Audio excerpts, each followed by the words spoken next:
Salut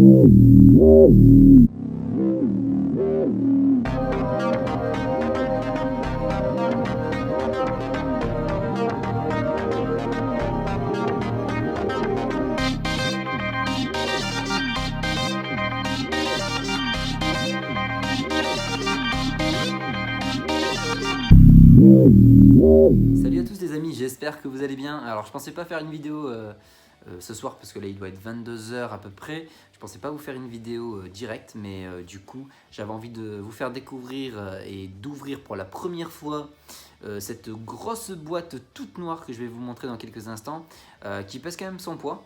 Donc on va découvrir tout simplement ce que c'est et vraiment c'est full découverte parce que je n'ai jamais regardé d'ouverture de cette boîte sur d'autres vidéos ou autres. Alors si vous c'est le cas, tant mieux. Si c'est pas le cas, on découvre ça ensemble. J'espère que ça vous fera plaisir. Je vous dis à tout de suite du coup pour découvrir qu'est-ce que c'est.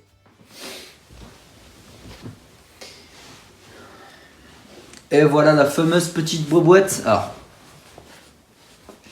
et bien sûr c'est la Xbox Series X. Du coup c'est la nouvelle console de Microsoft. Alors actuellement il y a deux consoles nouvelles pour Microsoft, donc la Xbox Series X et la Xbox Series S, bien sûr que je n'ai pas, parce que je suis parti sur ce modèle-là, qui est le modèle, on va dire, plus ou moins haut de gamme, et c'est surtout le modèle qui possède un lecteur, parce que du coup la version Series S ne peut pas avoir de CD, donc c'est vraiment une console qui est faite que pour les dématérialiser, alors qu'avec celle-ci, tout simplement, on a le choix. Donc c'est pour ça que c'est très important. Et c'est aussi, on va dire, la véritable console next-gen, puisqu'elle comporte énormément plus de technologie que sa petite sœur, du coup, pour le coup. Alors, on va découvrir vite fait le carton. Donc là, on a diverses petites informations pour nous dire qu'elle fait du 4K 120 fps. Alors ça, c'est tout à fait vrai. Après, même du 8K HDR. Alors, le 8K HDR, soyons honnêtes, avant qu'on ait des jeux en 8K HDR, c'est pas demain la veille, donc ça, on peut laisser tomber. Elle fait du Blu-ray 4K, donc tout ça c'est vrai. Elle a du SSD, alors ça c'est les nouvelles consoles next-gen, même la PlayStation 5, elles ont maintenant des SSD, ce qui permet que les jeux chargent beaucoup plus vite. Et c'est vrai que c'était vraiment la bête noire des consoles d'avant, PS1, One et tout. Les jeux étaient très très longs à charger. Là où même la Nintendo Switch, pour le coup, avec ses petites disquettes, avait un gain largement meilleur parce qu'ils chargeaient les jeux beaucoup plus rapidement.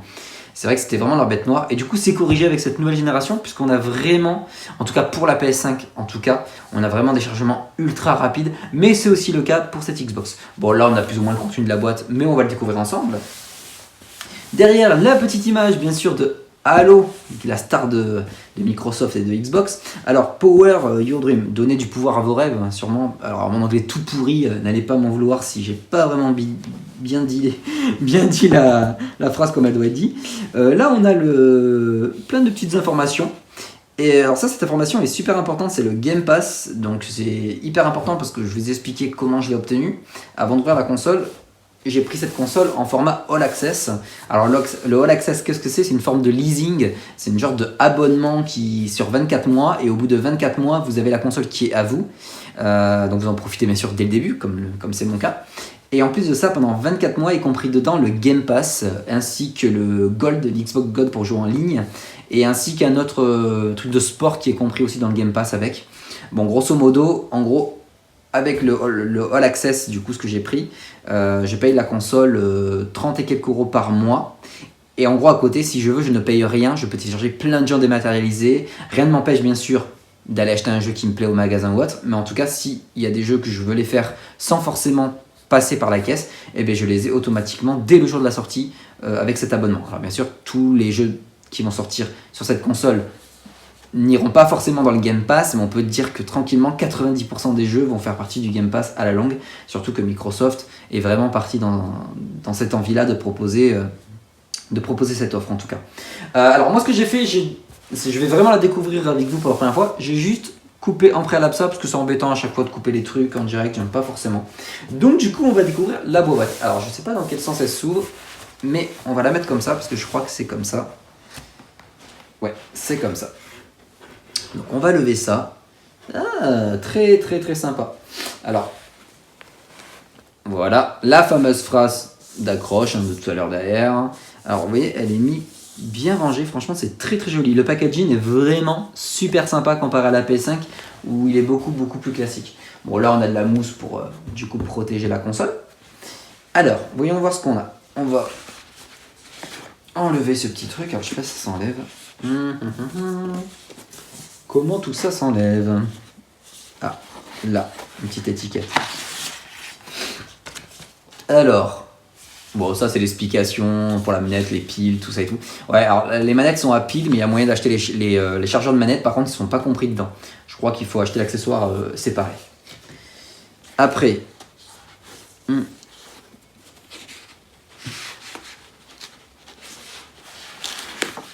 voilà, on ouvre ça. Et oui, elle est bien tenue la console. Il voulait pas qu'elle s'envole. Hein. Donc voilà, bon, très simple. Hein.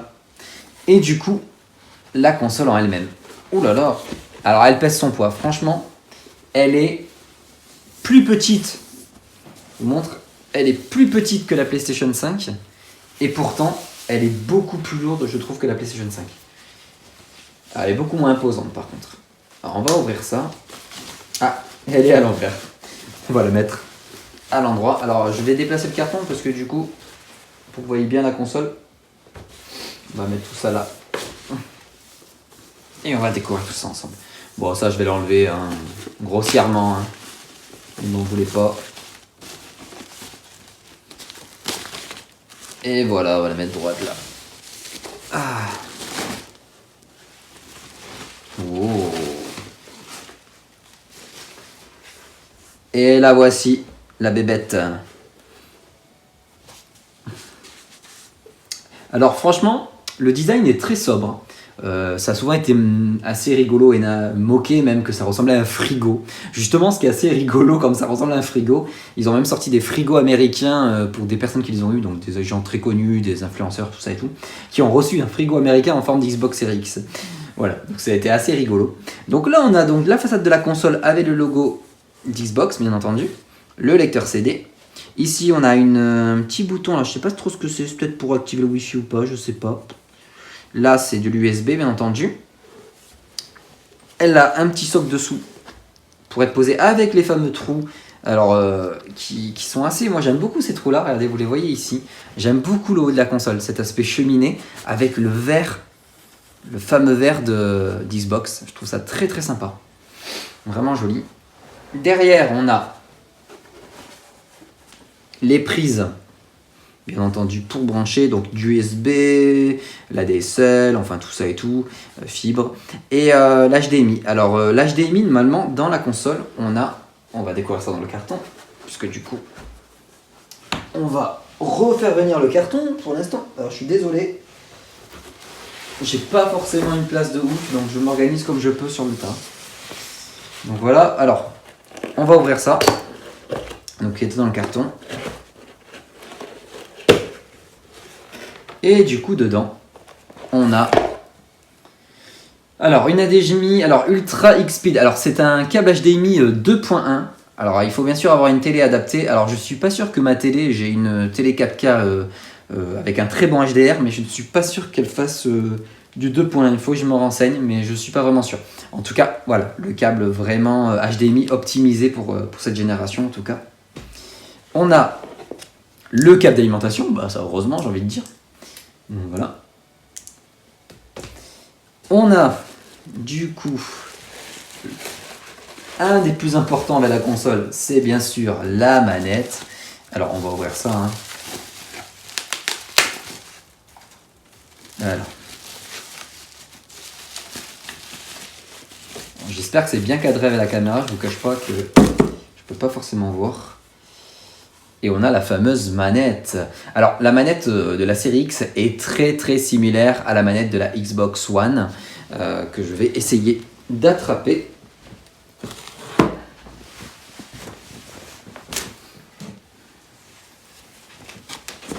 Alors, du coup manette de la série X, manette de la Xbox One. Donc on est quand même similaire. J'ai l'impression qu'elle est un peu plus légère. Après c'est peut-être parce qu'il n'y a pas les chargeurs, tout ça et tout. Donc voilà, un bouton a été rajouté là un peu, ça a changé. Le joystick aussi a été revu un peu. Mais elles sont très très similaires quand même. Hein. Le haut aussi a un peu changé. Donc c'est assez similaire. Mais c'est une manette que j'ai trouvée en tout cas très bonne comparée aux autres manettes qui étaient assez grossières, masseuses. J'avais trouvé qu'ils avaient réussi à trouver la légèreté, l'ergonomie qu'il fallait. Donc je pense qu'il n'y avait pas grand chose à changer à cette manette. C'est sûr que face à la nouvelle manette de la PlayStation 5, la DualSense, on est dans une manette qui est beaucoup plus simple en technologie, qui embarque pas forcément des vibrations, des trucs comme ça et tout. Mais elle fait son taf, donc à voir ce que fera Microsoft pour répondre à la DualSense de Sony. Mais en tout cas, je la trouve plutôt sympa, voilà. Tout simplement, donc il y avait aussi des piles, donc du coup des piles à mettre dedans. Et effectivement, comme je vous ai dit au début de la présentation, il faut effectivement acheter le chargeur. Et donc voilà. Et avec ceci, on a le petit livret, tout simplement. Voilà, pour savoir comment la console va marcher, fonctionner, et je crois que c'est tout.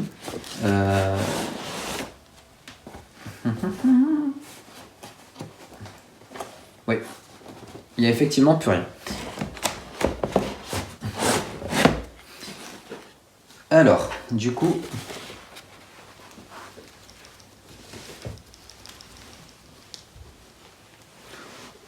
voilà pour la bête, avec sa manette, ses câbles,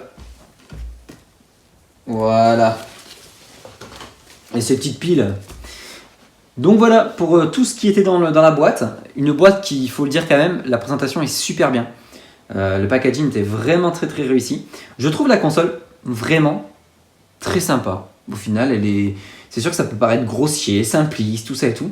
Mais elle est vraiment pas mal. Au final, je la trouve très jolie et j'aimais énormément ça. Je sais que je me répète, mais j'aimais énormément ça. Je sais que ça fait de peur à certains qui ont la maladie des trous, là, qui ont des phobies au niveau des trous. Il y a des gens comme ça. Ça leur fait un peu de truc bizarre. Mais moi, je trouve ça sympa. Très rigolo. Donc voilà, donc j'espère que ça vous a plu. Pour d'autres petites informations, donc c'est la Xbox du coup Series X, ça coûte 499 €. C'est sorti le 10 novembre, donc du coup je l'ai eu un peu avec des jours de retard parce que les nouvelles consoles next-gen, il faut dire la vérité, c'est la course pour les obtenir. C'est assez compliqué, rupture de stock, tout ça et tout. Chez Sony, c'est une rupture de stock horrible. Chez Microsoft, je pense qu'ils ont prévu peut-être les stocks à la baisse, le retardement Covid, tout ça et tout. Mais bon, voilà, pour les deux, de toute façon, que ce soit PlayStation 5 ou Xbox Series X, c'est très compliqué à les obtenir. Donc du coup, j'ai dû attendre un peu, mais en tout cas, voilà, elle est là, je suis content. Et pour finir cette vidéo, donc 499 € donc, pour cette console. Et vous pouvez aussi l'obtenir via du coup le All Access que je vous disais tout à l'heure, qui est une offre plutôt alléchante.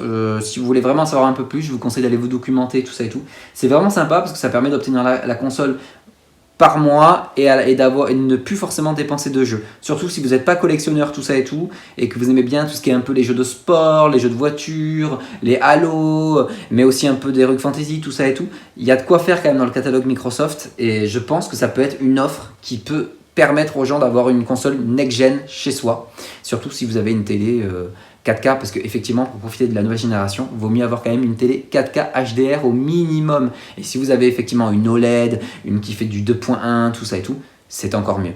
Voilà, en tout cas, j'espère que cette vidéo vous a plu. Je vais la découvrir. J'essaierai de vous faire une petite vidéo bientôt pour vous présenter les deux consoles et vous dire leurs faiblesses et ce que j'en pense, etc. Mais en tout cas, je la trouve plutôt sympathique. Donc je vous remercie de regarder cette vidéo et je vous dis à très bientôt. On se retrouve bientôt pour la suite des let's play de Moss.